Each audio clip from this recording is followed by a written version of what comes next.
Hello, everybody, and welcome to Two Goals. I'm Katia, And I'm Maria Laura. and in today's episode, we have the pleasure to present you Rebecca Sawiuk. Rebecca is a senior lecturer in sports coaching at University of Hertfordshire and teaches a variety of modules on the sports studies and sports coaching programs. If you think your areas of coaching expertise are only focused at university level, you're not in the right way. Rebecca is also a football coach with a UEFA A license, having coached a significant number of girls and women's football teams in England. From the grassroots level to the senior, our guest has lived and experienced from the inside the development pathway of the women's game. Rebecca, welcome to Two Goals. Hi guys, thank you very much for inviting me on, Katia and Maria Laura, and I'm really looking forward to talking all things girls and women's football with you both this afternoon. Thank you, Rebecca. So to start this interview, we usually ask our guests about their past regarding to football. So how was yours? Did you play football or you were only a fan watching from the stands? Tell us all about it. Football's always been in my family, I guess. My granddad, Arthur Morgan, was an ex-professional footballer for Cambridge United. So we've got, lots of books in my house, my mum's house, about, matches and match reports he played in. And the Morgan family is quite a big part of the history of Cambridge United Football Club. My nan used to go on the buses to games, and my granddad's brother used to be on the tannoy system in the stadium, playing, a bit of their anthem. I think it's, the Coconut Song. So football's always been in my family. And as a result of that, when you're young and you go to your grandparents' house, there was always some sort of ball, whether it was a tennis ball or football, and he'd have all his grandkids really playing sport in the back garden. So I guess that's where it begun.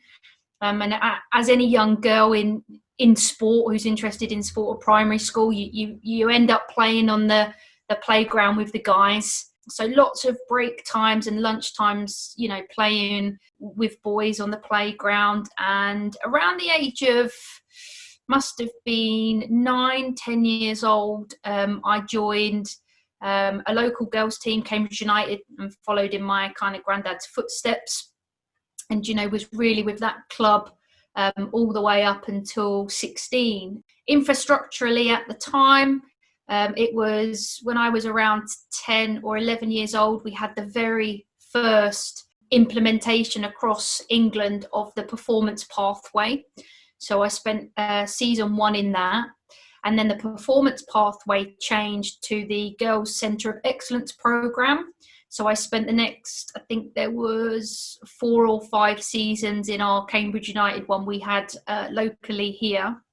And then post that, I played for a number of kind of senior level teams, probably the equivalent now to a tier 4 or a tier 3 level, and then went off to university in Manchester, where I played for our university team, and they were in the top division at the time. And so we were really lucky, had some, fantastic experiences when university women's football was probably bigger than it is now, because there was no Super League and Championship, when I was at uni about 11 years ago now.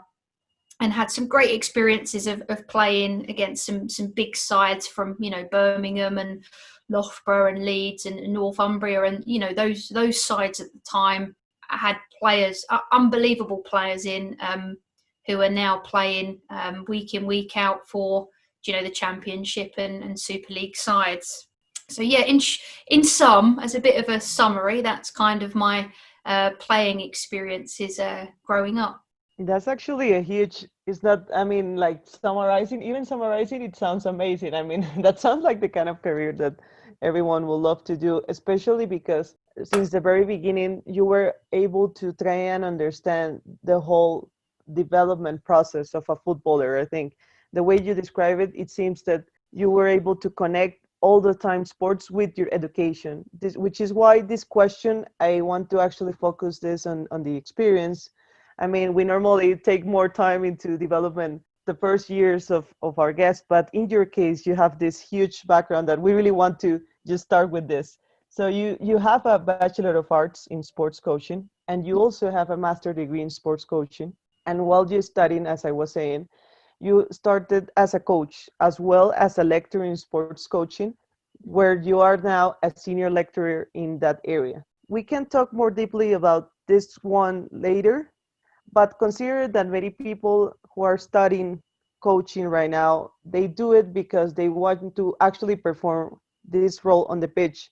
And you were lucky to took it both ways, teaching and practicing since the very beginning. How did you become interested in teaching others? Was this a passion from the very beginning? And maybe do you think that your experience as a lecturer is also a learning tool to your job as a coach on the field and vice versa?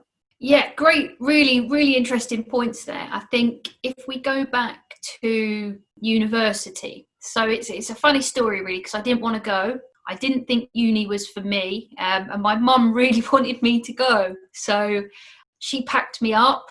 I got in at my first 6 choices of uni, had a panic, realised I didn't want to go to any. I think I got accepted at, Leeds and Loughborough and whatnot. Had a panic, decided I wanted to go to Manchester all last minute, and mum drove me up to Manchester. And, on the way there in the car, I don't want to be here, don't want to go, mum. She was like, and I remember she just said to me, do a month, and if you don't want to do it, you can come home. And I was like, all right, then I'll do a month. I did a month and I never looked back. For the next 5 years, I was up there, living my best life. And I was brought up in a single parent household. My dad left the household when I was about 11 years old. So mum kind of had to fulfill the role of, mum and dad for huge amounts and really important periods of my life. And I wasn't always, for want of a better way of phrasing it, the most well-behaved individual. And when I went to university, the first year was a bit of a culture shock, trying to adjust to living independently on my own, working out who I was. How do you be professional? How do you interact with your lecturers? How do you manage being a player, being a student and a coach? Because for me, they're all very different. And the first person of real influence on my journey was a psychology professor called Neil Roach. Neil had worked with a number of high performance athletes and doubled up as senior lecturer at Manchester Met, but he was the women's university coach. And I have a lot really to thank him for, because he took me underneath, his wing, if you like. And not only did he teach all of the girls on our football program football, and was super talented coach alongside Katie Rosen, who herself has coached in the Women's Championship. She was also a coach and alumni when I was there. But they delivered a football program that ultimately created better people. So, you could go into both of these individuals' offices and just talk. So talk about life, talk about what had happened on the night out, whatever it might have been, what's going on at home. They were really there for us as people and as players. And Neil invested a lot of time and energy into me over that 5-year period. And the person that went into uni was very different to the person that left. And again, I guess what Neil did for me was, because my time at uni, I'll give you an example of a typical week. Because I couldn't train all the time because I coached, he would still let me play in the first team at uni. So when I arrived at uni, I wanted to carry on coaching. I would have been 18, 19 at the time. I'd got my level 2. I wanted to work within Girls Centre of Excellence football. So I contacted the local Centre of Excellence, that was Crewe Alexander. And at the time, they had a technical director called Aidan Callan. Again, really lovely guy, asked me to come down. We had a couple of meetings, and he gave me a job straight away as the assistant of the under-14s with a fantastic coach called Ryan Dicker. And what I liked about that was, like really getting to understand the Crewe way. The Crewe way is famous in youth development football, dragging, dodging, skills, tricks, techniques. So having that exposure for 2 or 3 seasons there was fantastic for me. And my typical week, on a Monday night, I'd be coaching. Tuesday nights, we'd have futsal. Wednesday, we would have the match. And then I would go straight from the match to Crewe for football. Thursday would be my own training. So that would be the training session a week I would go to for uni. And then on the Friday, if I had club football, so at times I joined like a Crewe Alex up there, that would be club night, RTC games or Centre of Excellence games on Saturdays, and my own football games on Sundays. So, if you're thinking about doubling up as a coach at uni and trying to do both, you spend such a huge amount of time on the football pitch or go into games or go into training. It's a real timely investment. And I think that's why I was really lucky to have Neil, who helped and supported me manage my time and my commitments in coaching. So in sense of support football wise, he was great. And outside of that, I had 2 inspirational fundamental lecturers who taught on the program, who inspired me, and I consider mentors and friends of mine now, which is just amazing when you think about that journey over a 10-year period. And that was Dr. Ryan Groom, who supervised my undergraduate thesis, and we looked at elite coaching behaviours of high performance coaches in the women's game. So straight away undergraduate thesis, I got to interview some of the best coaches at the time in the women's game. And Dr. William Taylor, who, when he used to teach me at uni, we used to call him Bill the Knowledge Taylor. And he was really intimidating because of how much he knew. So he was always the guy you really wanted to impress or do well in your assessments. And fortunately now my relationship with, I call him a friend, and we're working on a number of research projects in women's coaching and women's coach education together. So I guess for me, what made it successful was 1, my motivation, 2, how serious I was about the time I invested, and 3, the support network that I had during my university experience. Amazing, Rebecca. It's the story of your life that you, the beginning of your life that you told us. And actually these figures that you mentioned, we all have these kind of figures, and they are so important. Now we can recognize from the past, and we never know that one day we can be this figure to someone. I think we should all aim for that. And actually, as a coach, you already have an extensive curriculum with major clubs such as Watford, Stoke City, Millwall, London Bees, and many more, and other football academies. But you actually started with being head coach of girls back in 2009. And if there's something we can recognize with the time, is that regarding women's and girls football, a lot has changed. How was the panorama back then? Can you explain to us if, for example, were there enough girls to create a team and willing to play football, or how were the conditions provided back then? So if I go back to when I was playing in those systems, every year in Cambridge, they would get better. So the coaching would get better, or the training facility.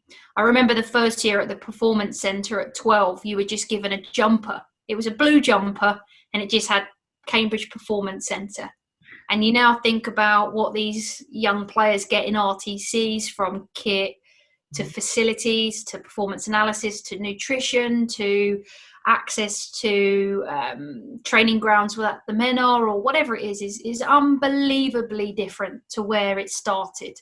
So the progress in the last 20 years is undeniable.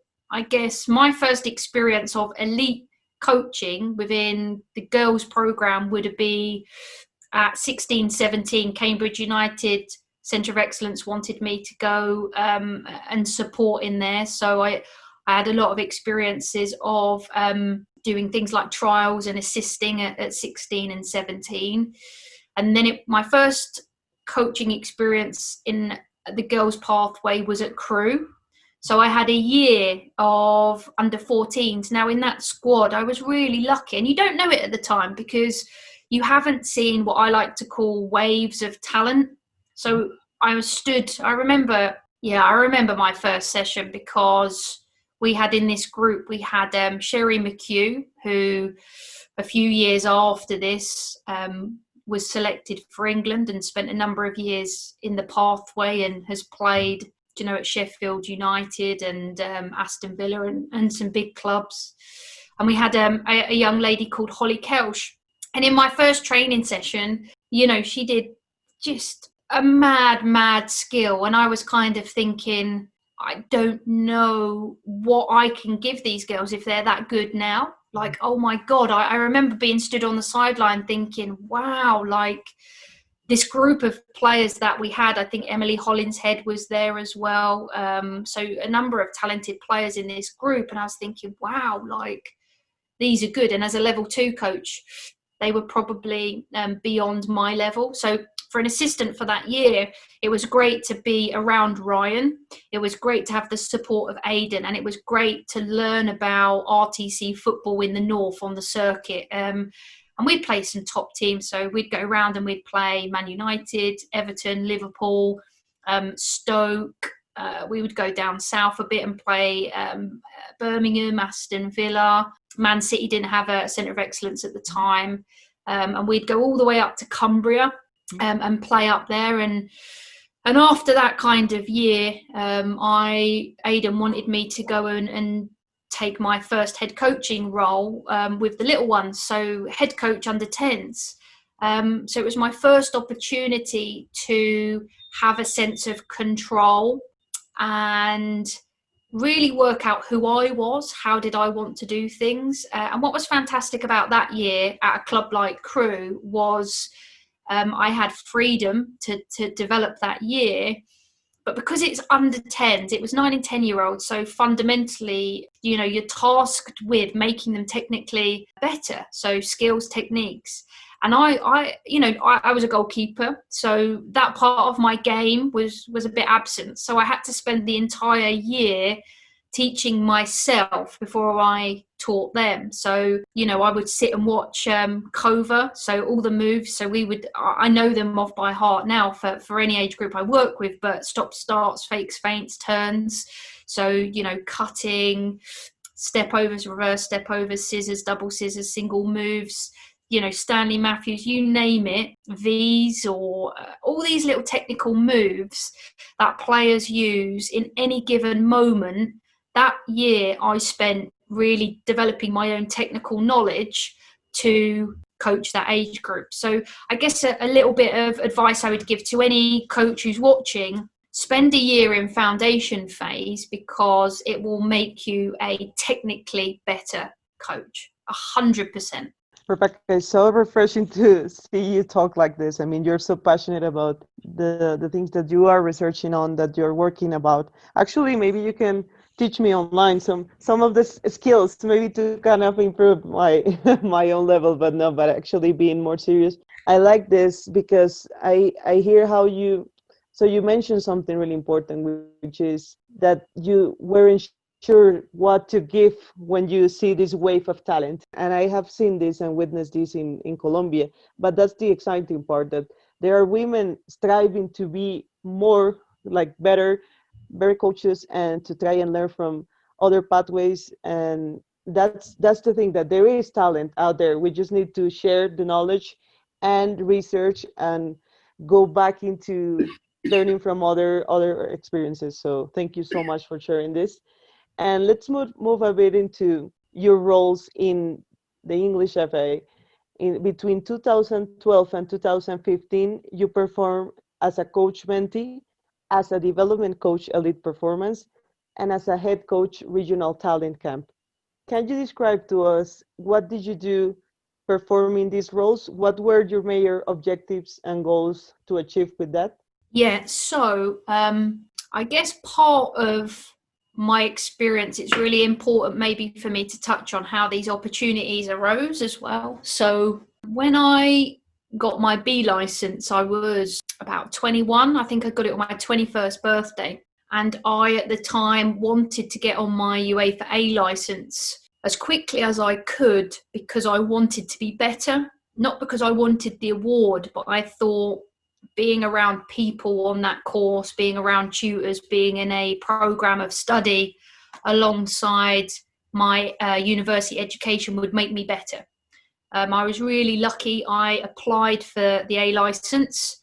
I didn't get it first time and I reapplied and I got on the A license. So I started my studies on the A license at about 22 and a half, 23. So I would have been going into my 4th year at uni at the time. And on my part 1 of my UEFA A license, I met Angela, and Ange was working at Arsenal at the time.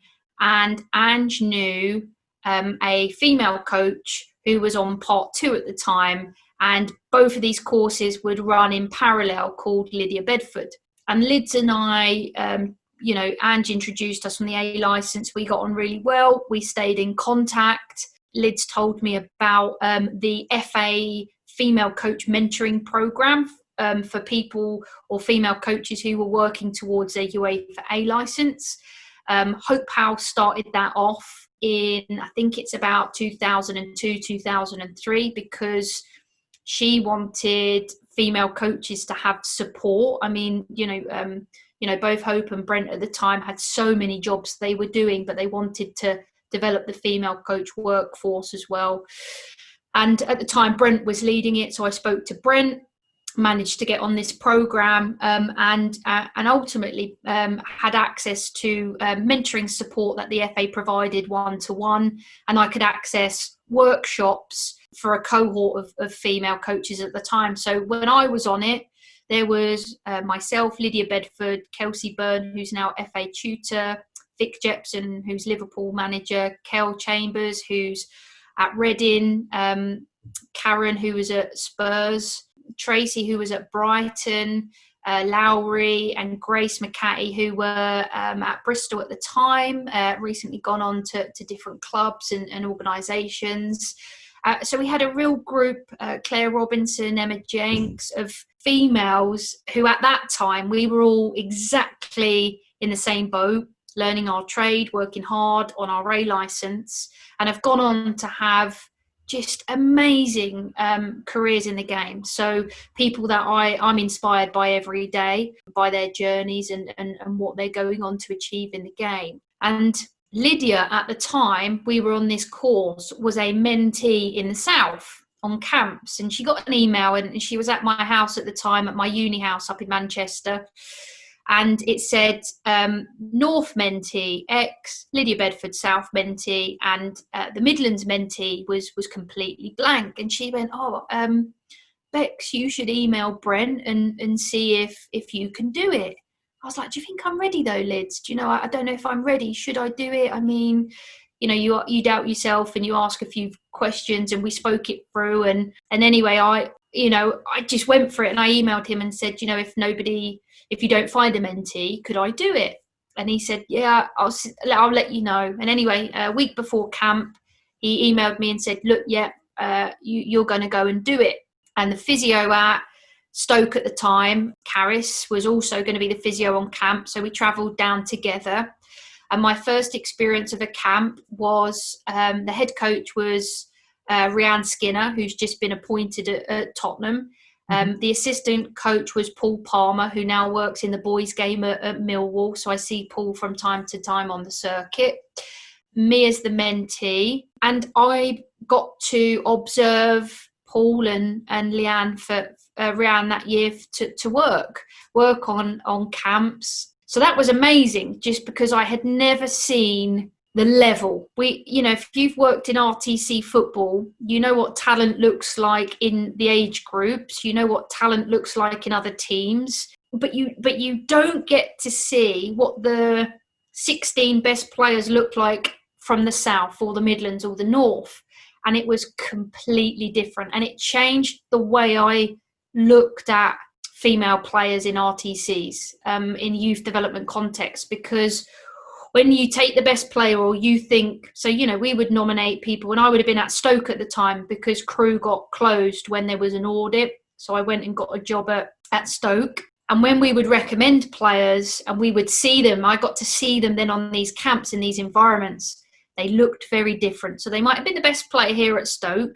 They go into this environment and they're no longer the best, because the best players in the whole of the North or the South or the Midlands were there. So I had that kind of educational experience for a year, and a job came up. And again, the FA did a bit of a redevelopment, shuffling the pack and changing the pathway. And the same group of coaches were going to work across the whole of England, doing North, Midlands and South. And I remember it, I applied for the assistant coach job, which would have been something like FA assistant performance camp coach at the time, or whatever it might have been. We got called, it was a job interview up at Aston Villa Football Club. I arrived and we had a couple of members of FA staff there to greet us, and we had to coach Aston Villa girls. It was a very technical session they wanted to see, and we had a follow-up interview. And I was really lucky. I was appointed the assistant role for the next year. So I worked as part of a group of staff. I was really lucky and worked with a fantastic performance coach called Luke Taylor, who again still works for the FA now or on programmes, but is a lecturer at Oxford Brookes himself. A really talented guy. I worked with Jen Hurst, who I knew from Liverpool anyway, and Dan Tanhai would have been the head coach of that programme for a year. So yeah, again, really great experience. Getting to work and see some of the best players in the country coming through at the time. So, you know, on some of those camps, so they would have been 13 and 14. You know, we got to see the likes of, what did Georgia Stanway look at that age? What did Lotta Woburn-May look like? What did Lois Joel, Alicia Rizzo, Ella Rutherford, Poppy Patterson? You know, the list of names, Ella Toone, that I got to see what they looked like at 13 and 14 years old as a talented up-and-coming player with so much potential. No one can ever take those reference points away from me. So I know what they looked like. So when someone tries to talk to me now about, I don't know, little Hannah, who's 12, 13, 14, I've got those reference points of what those players looked like at that age. What were they like technically, physically, socially and psychologically? And then the year after, when I think the FA changed it again slightly, and there was a number of full-time roles come up, and they appointed, I was asked by Sarah Lawler, who got one of those roles. The FA had identified an area of need in the southwest. So the southwest of the country was very different. So geographically populated, and the performance programme the FA had identified as an area of need. So they wanted to trial this programme, which was going to be a centre of excellence in the southwest, where all these players would come and stay overnight for a couple of nights and then go home. That was what they were going to pilot. And Sarah asked me if I would go and be the under-17s head coach for that programme. And I think she asked, one, because I had experience of camps. So she knew, you know, I kind of knew what it was like to look after players pastorally and what those camp experience was like. We'd worked together, so she trusted me. And also my research background, I could help her collect data on the players' experiences. And I remember doing questionnaires and stuff for her to audit their experience and what had worked and what they wanted to develop. So I did that for a year for the FA. That would have been my last kind of contracted role that I had with them on those kind of camp experiences, if you like. Rebecca, I need to jump in right now after this whole background and ask you, since you have been involved in so many levels of coaching and meeting this great deal of women and men working inside and outside the pitch, what do you think about the fact that there are still a small number of women coaches in football, especially at the top level? For me, it's sad. It's quite upsetting. I think there are more coaches than ever before. So I say that with this in mind. There's more support than ever before. But I think for me, I want to see female coaches in head coach roles in the Super League, the Championship, Tier 3. I want to see women being empowered. I want to see women in boardrooms. So I think, Eni being the first technical director at Aston Villa is fantastic. I think us having head coaches in the Super League is great. So, Rianne, Tanya, Carla, all fantastic role models, for female coaches who want to work at that level. Emma Hayes, absolutely, she for me is the kind of trailblazer at the minute in terms of success and achievement. And she's always offering, on social media opportunities to give back to females and help them. So I guess for me, I want to see more, but people have to give women an opportunity. And I think where there are so many guys in general manager roles or in boards or as chairmen at football clubs, we often appoint a coach with our unconscious bias in mind. So we'll see traits and behaviours that are often associated in men that we as a guy are drawn to. And women are very different in how we operate. So I think for me, I would just be encouraging people who are chairs and boardrooms and GMs to continue to give female coaches an opportunity in the women's game if that's what they want, but also in the boys' academy or the boys' games. And, we've seen this week that Mary Phillips has had a bit of publicity with her role in non-league football, which is great. If she wants to work there and that's where she wants to learn her trade, fantastic. Sounds like she's got some great support there. If you want to work in boys' academy football, can heads of coaching, can academy managers take on a female coach who wants to work in those roles? So I just think we need more female appointments, because I think we've got more women who want to coach than ever before. We've got more women who want to do their A, their B. And for me, I'm always trying to, especially in lockdown, connect with people on social media and just offer advice or have conversations. And I think as women, we need to be way better at supporting each other and lifting each other up, rather than seeing each other as a competitor for a role. Exactly. I completely agree. Maria too, because we already spoke about this a lot of times here. It's necessary nowadays to share the experiences and to get together and be as a unit as we can, because we are not so many, unfortunately, right now. So as much together as we get, better will be. So as a coach, since January 2019, you are the English University Sport head coach of women's football. Can you explain to us your role and what are you in charge of?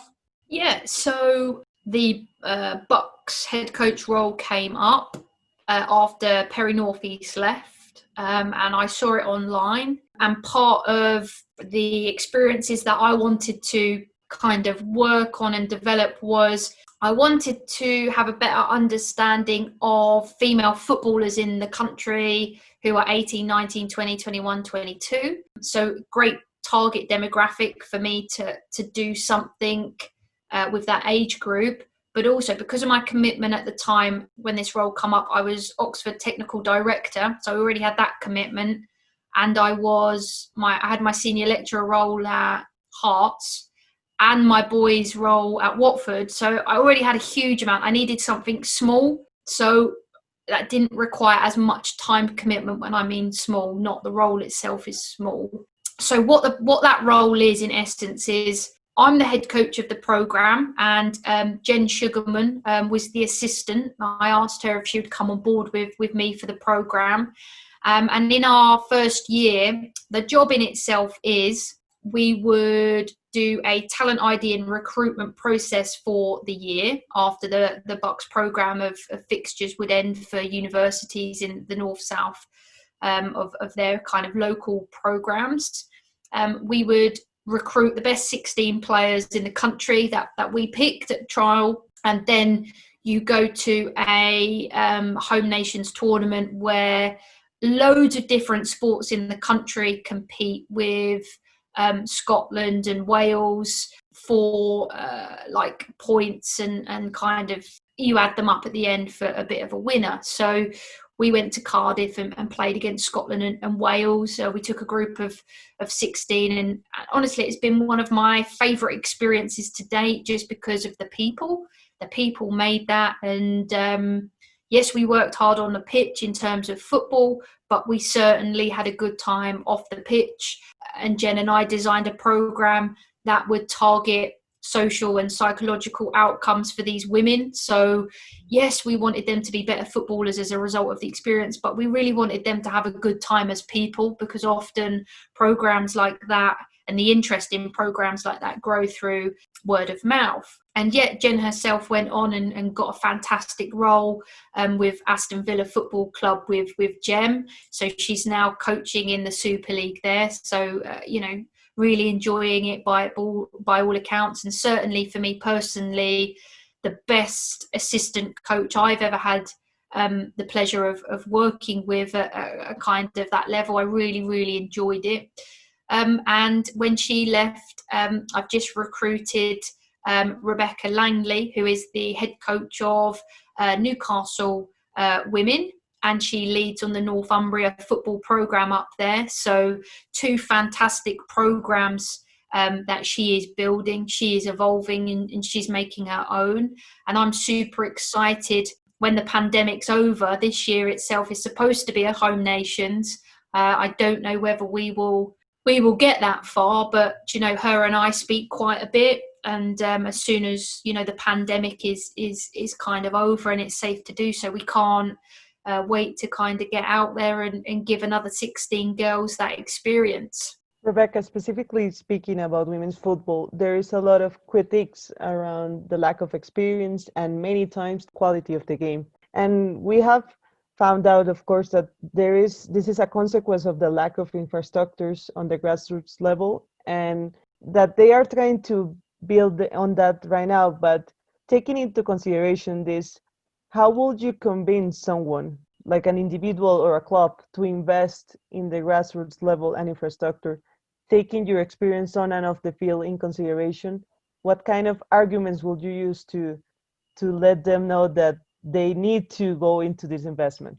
I think for me, in my mind, I would probably just separate maybe those 2 points. So for me, if we just take that first one, people's perception that the women's game is poor, mm-hmm. I think it's better than it ever has been technically. Mm-hmm. Why does it look better on telly? So I know you girls are huge football fans, and we're really lucky. We've just had a weekend, haven't we, of like London Derby, Chelsea, Arsenal, mm-hmm. and Manchester Derby, Man City versus Man United. I watched both games. Mm-hmm. I thought the intensity, it's the best product we've ever had on TV. Pace, power, Tobin Heath's goal for Man United, I thought that was absolutely stunning. It was amazing. And on social media afterwards, what is like the most watched clip of that game? It's, the pullback pass and Mary Earps making a bit of an error. And people are tagging that one moment as the level and quality of that game. And for anyone who watched that game, it was completely not true. And that one moment on social media and people kind of using it to negatively critique the women's game, I almost think those points are no longer valid. I think the size of the goals is an interesting debate. I can certainly see the points for and against making the goals smaller than the men's. But I think if we want women to be better footballers, clubs need to invest enough money into providing women with a wage where they can solely focus on football as a career. So I don't mean money which is £12,000 to £15,000. That's not enough for anybody really to live on comfortably in this day and age without a job. I'm talking about salaries, 30, 40, 50, 60k salaries, where women can prioritise training, where women can prioritise learning, development, performance analysis, getting in the gym to become a better athlete. And I think then the product on the pitch will change. And I think where we're slowly seeing that investment with a handful of 5 or 6 clubs. There really is a group of clubs in that top tier that are pulling away from others. The product of their player is better now than it's ever been, but we need more clubs to be taking the women into their main kind of umbrella of the club, the one club mentality, as Tottenham have done in the last few years, and really investing in it, growing it, facilities, gym, finance, and pulling in the right people to build those infrastructures. If I'm thinking about the grassroots, what can we do? So if you're going into RTC football, under 12s all the way to under 9s play in boys' leagues locally. And I think for me, the big concern with that, why do I like it? I like it because they can compete with the boys. The games that I went to watch, we were often technically better than the boys. But what is a concern of mine is the facilities. So more often than not, when you're playing in grassroots boys leagues, there's not very limited changing. Some of the coaches only really care about winning. And, if a group of girls are beating a group of boys, you do hear some very unprofessional things coming out of some people's mouths. Health and safety is a bit of a concern for me as well. Like, where are the physio supports? Where are the people looking after the health and well-being of these young players? Even if you've just got one person on, overseeing 4 or 5 fixtures, I think that would be okay. So I think if we are going to improve grassroots football, we need more coaches to go on our coach education courses, so we all understand how to develop players rather than focus on winning at games of football at grassroots. We need investment into facilities, so we've got safe places and appropriate places to house football matches. And thirdly, I just think we need to protect players in terms of physio and first aid and well-being for me. Yeah, I agree with everything you said. And actually, you talked about the quality. Of course, what we wanted to express here is exactly what you said. People point out the negative things, as you explained with the Manchester situation.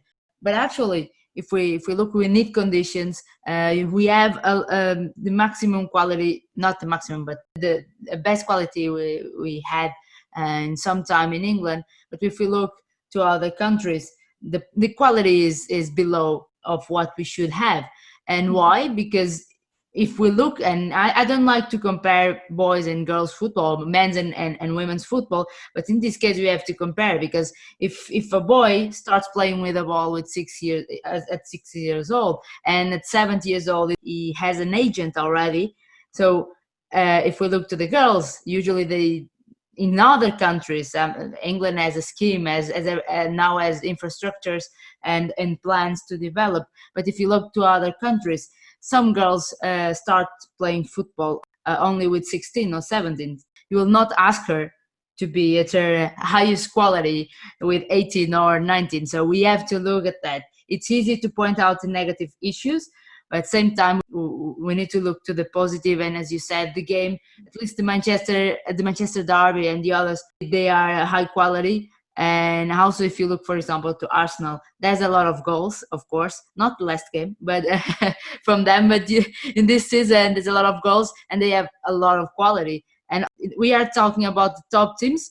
But for example, you already mentioned Powell. Brighton has been having a fantastic season for the squad they have, if you compare to others in the league. So I think we are in the right pathway.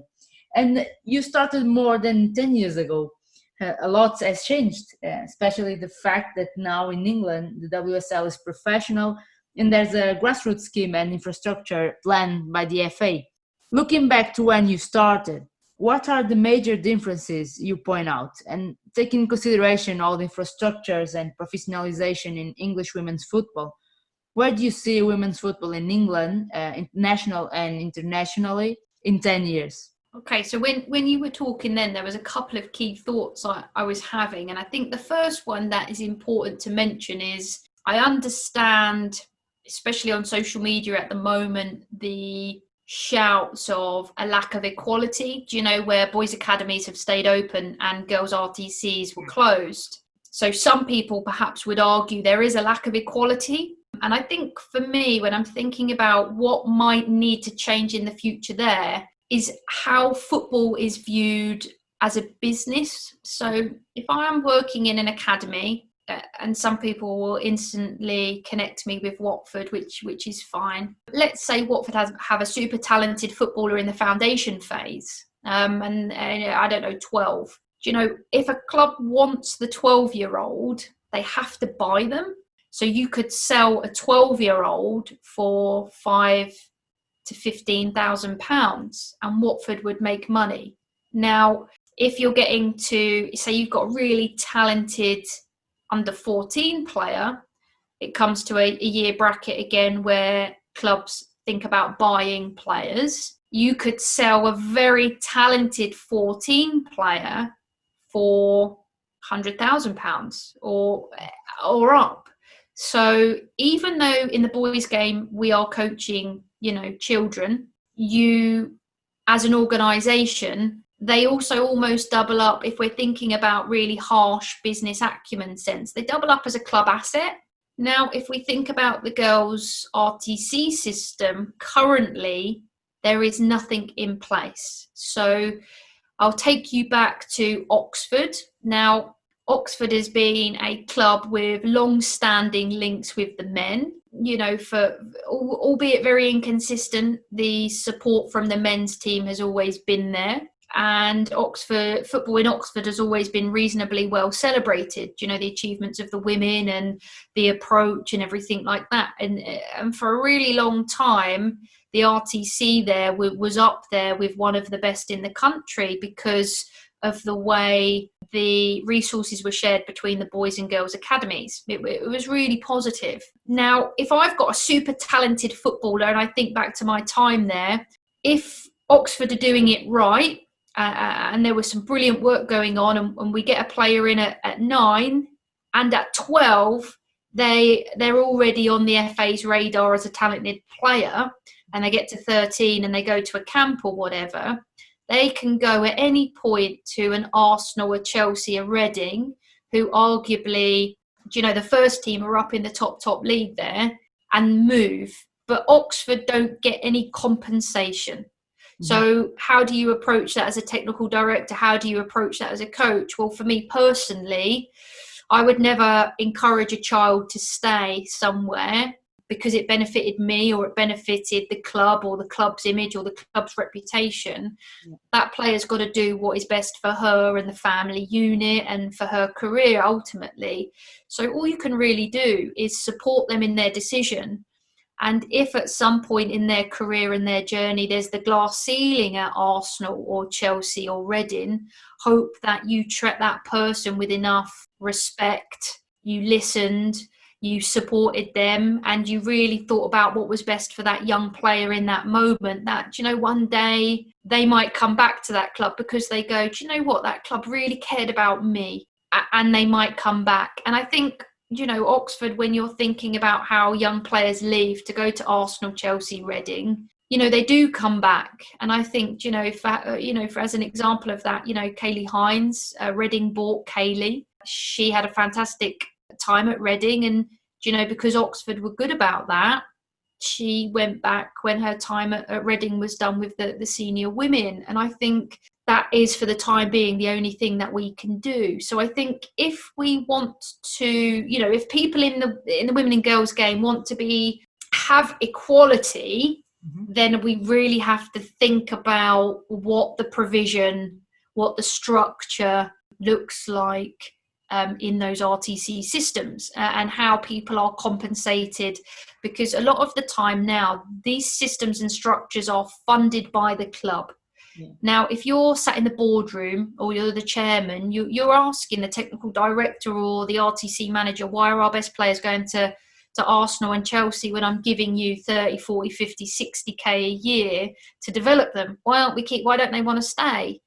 So a lot of it now is talking about money, is talking about money flow, is talking about rewards on investment. So I think that's going to be a very difficult adaptation with the influx of players that we've got coming in from America now, the Super League or players from abroad.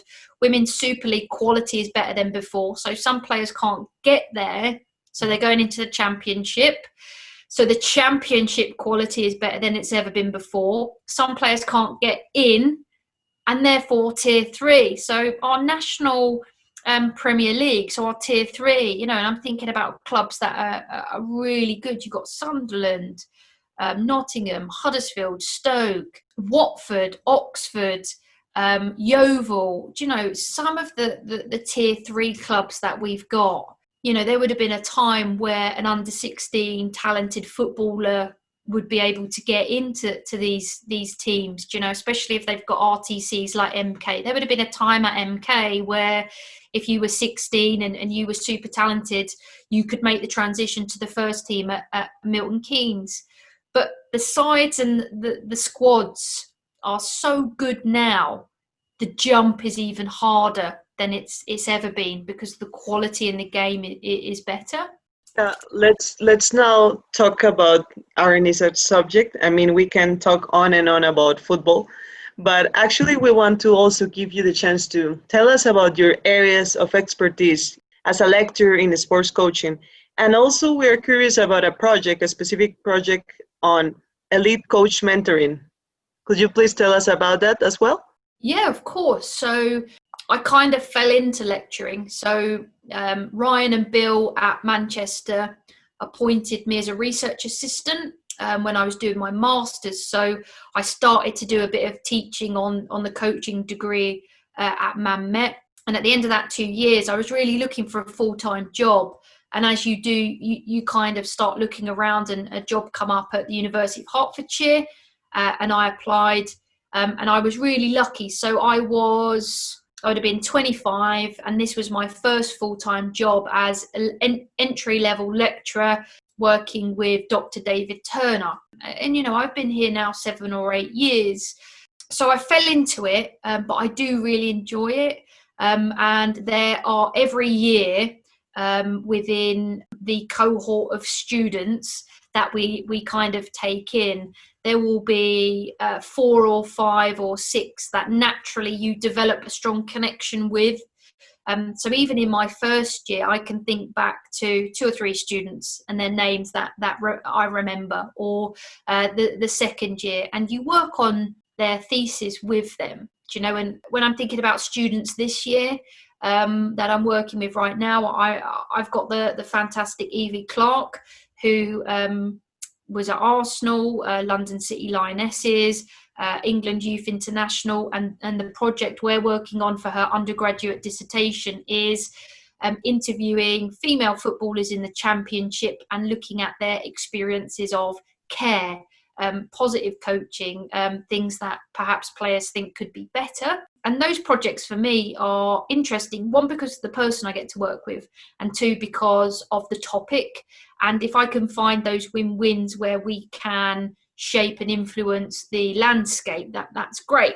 So part of my role is teaching on the programs at the University of Hertfordshire, and in part my job is that of a researcher. So I'm currently doing my PhD.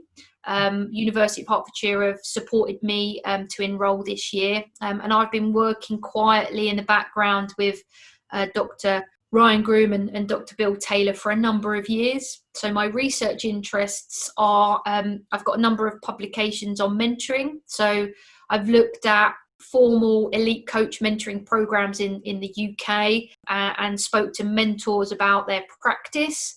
I've started to map how multiple people can support an individual at different times. I've just done a lit review, which has been published with Dr. Tom Leader. And more recently, although Ryan doesn't like it at the minute until I finish my PhD, Dr. Claire Jenkin at the University of Hertfordshire is supporting me as well. Although they want me to get my mentoring PhD finished now, I've started to branch off a little bit into things that interest me. So I've got a project at the moment I'm doing with Dr. Colin Lewis. So Colin and I, we were students together at Man Met. We were on the same masters. He called me up and and got me onto a project, and we looked at the sexual harassment of female coaches on coach education courses. And I've got an article that is going to come out in the next few weeks, which I interviewed a number of female coaches in the UK about their experiences of the UEFA A licence, the top qualification in our country. And some of the findings there are quite alarming, I would say. Do you know, the language, the culture, the challenges that they have to navigate as they go through that experiences are quite harrowing at times. So, you know, I'm trying to go, look, can we make this better for women? I've got a paper coming out in a couple of weeks as well with Colin on female footballers' experiences of care in the Women's Super League, how coaches have been so inspirational that they've saved somebody's life, or for want of a better way of putting it, quite highly inappropriate. So again, can we uncover some of the realities that female athletes are facing in that environment? And Dr. Beth Clarkson invited me onto a project which is about diversity, it's about race, it's about ethnicity. And what we wanted to start to look at was, what is it like for female coaches in the UK if you are from a South Asian background? What is it like for female coaches who are black, who are brown? And I use those words because that is how they would identify themselves to us as researchers on those calls. Because, you know, I must admit, for me personally, I didn't realise just how different it was. Yes, we're both female. Yes, we both want to work at the top level. But culturally, in the community, how people see them, how people treat them, how people almost write them off, it is really alarming again. So that is going to be a huge project that I'm working with. I think there's 5 researchers on that one, and we're hoping to get, you know, five articles out of that data set. But that data set for me has been life-changing, really, to sit and listen. I think we interviewed 15 of the most talented coaches in the country, and that's going to be a really big drop. I really am hoping that, at the moment for me, I'm only working on research projects that I hope are going to bring about positive change for women, for female coaches or players or board members, whatever it is. I just want to make women in football's lives easier or more enjoyable as a result of the research that I'm involved with. And regarding to studying, how important do you think it is for a coach to specialize her or himself with a university degree? I mean, you can be a coach only by taking the courses provided by the FAs. Specializing in sports coaching at university is taking it to the next level, to excellence. Yeah, I mean, you know yourself. You've done your qualifications. I'm not the coach. You've done your uni. I think for me, what university gave me was networks. Mm-hmm. It gave me a more breadth of knowledge across a holistic spectrum, but it also got me to think critically about myself. And if I'm observing something, thinking critically, you know, questioning it, really searching for the why. So for me, university is an absolute must. Mm-hmm. If I'm thinking about what does the coach of the future look like, I think coaches are going to be specialists in 1 or 2 things. So more people are going to have their A license, their pro license, more people are going to have their advanced youth. That market will be quite saturated, but what you've got to ask yourself is, what's going to make me different? What's going to make me stand out? So it might be you've got your master's degree in psychology. It might be you're a sociologist. It might be you're a sports scientist. It might be you've got your master's in sport directorship. It could be, you know, it could be any number of things. But I think for me, research, going to university, really allows you to specialize in areas that you're interested in and make original contributions to the world. Yeah. And that's something that I really love about it. And Rebecca, we are almost in the final of this interview. And for the final question, we know, and we already announced to YouTube, that you are a UEFA A coach. Your next step is the UEFA Pro license.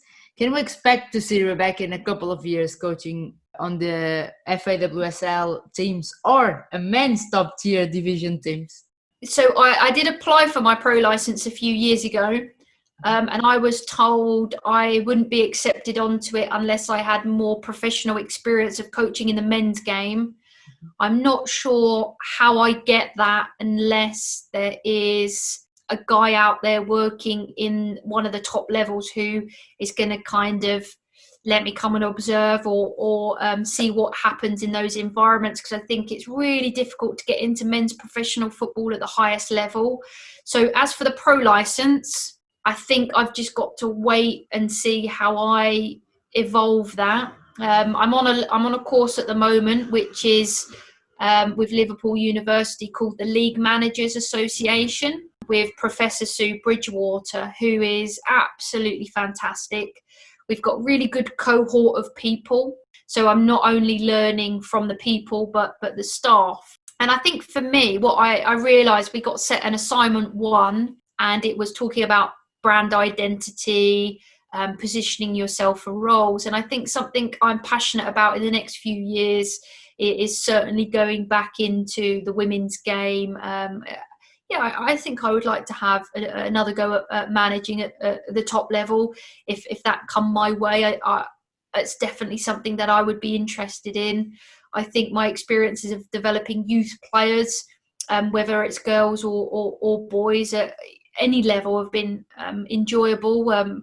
If any roles like that, I would certainly be interested. I think for me, the aspiration is to work full-time football at some point in my career. Or, for me, one of the most enjoyable experiences I've had recently was, with Ultimate Goal.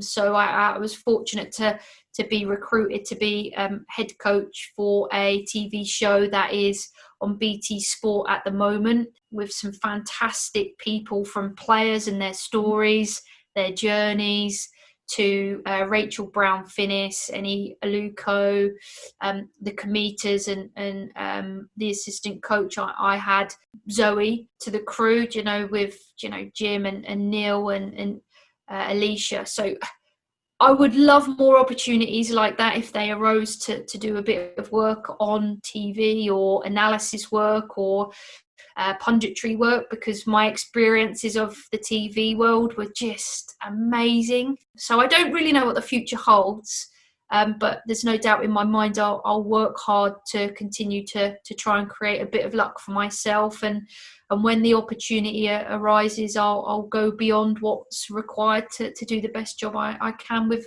an opportunity that someone's entrusted to me. Thank you, Rebecca. Thank you so much for exposing your areas of expertise and give us the perception on how it's being a mentor and coach inside and outside the pitch. Congratulations on your work, and for sure in a couple of years you'll continue to watch your girls of today playing at the biggest stage as the game grows and develops. And you can listen to all our episodes on Spotify, Apple Podcasts and other podcast platforms, and also on YouTube. Follow us on Twitter and Instagram with the name 2 Goals Podcast. Thank you and take care.